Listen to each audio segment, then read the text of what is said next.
أعوذ بالله من الشيطان الرجيم. بسم الله الرحمن الرحيم.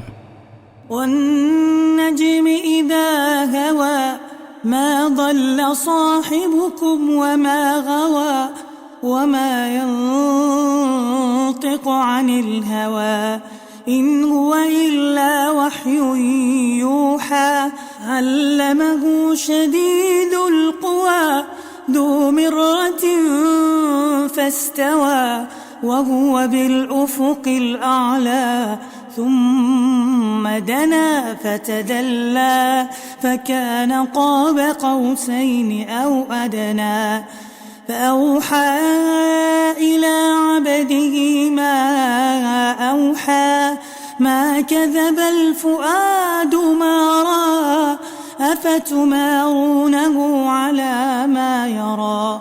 ولقد رآه نزلة أخرى عند سدرة المنتهى عندها جنة المأوى إذ يغشى السدرة ما يغشى ما زاغ البصر وما طغى لقد رأى من آيات ربه الكبرى أفرأيتم اللات والعزى ومناة الثالثة الأخرى ألكم الذكر وله الأنثى تلك إذا قسمة ضيزى إن هي إلا أسماء سميتموها أنتم وآباؤكم ما أنزل الله بها من سلطان إن يتبعون إلا الظن وما تهوى الأنفس ولقد جاءهم من ربهم الهدى أم للإنسان ما تمنى فلله الآخرة والأولى وكم من ملك في السماوات لا تغني شفاعتهم شيئا إلا من بعد أن يأذن الله لمن يشاء ويرضى إن الذين لا يؤمنون بالآخرة ليسمون الملائكة تسمية الأنثى وما لهم به من علم إن يتبعون إلا الظن وإن الظن لا يغني من الحق شيئا فأعرض عمن تولى عن ذكرنا ولم يرد إلا الحياة الدنيا ذلك مبلغهم من العلم إن ربك هو أعلم بمن ضل عن سبيله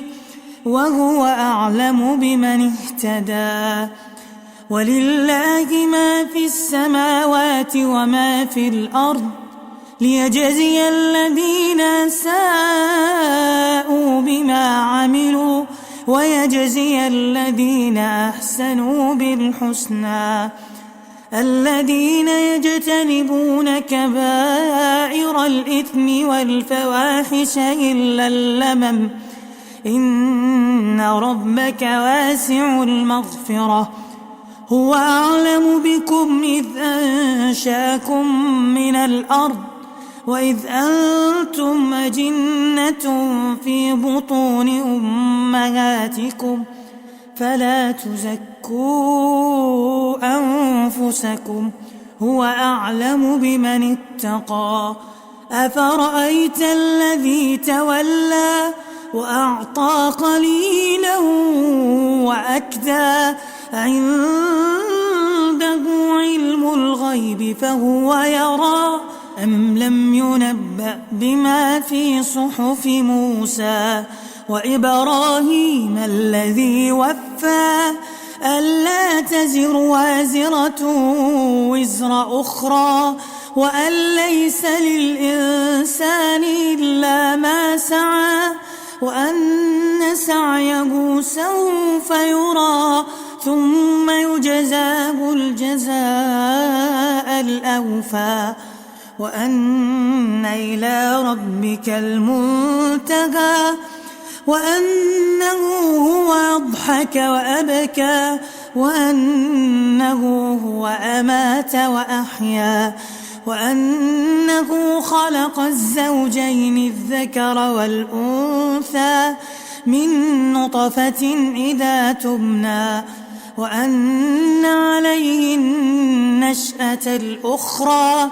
وأنه هو أغنى وأقنى وأنه هو رب الشعرى وأنه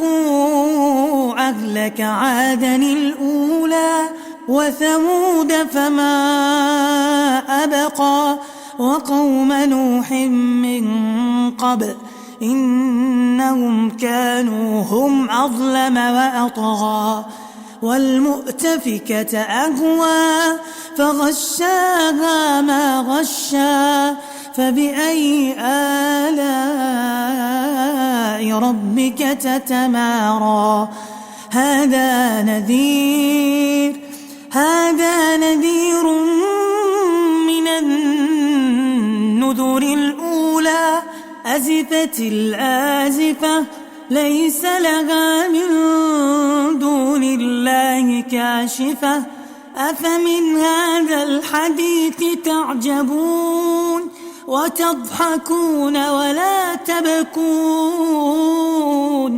وأنتم سامدون فاسجدوا لله واعبدوا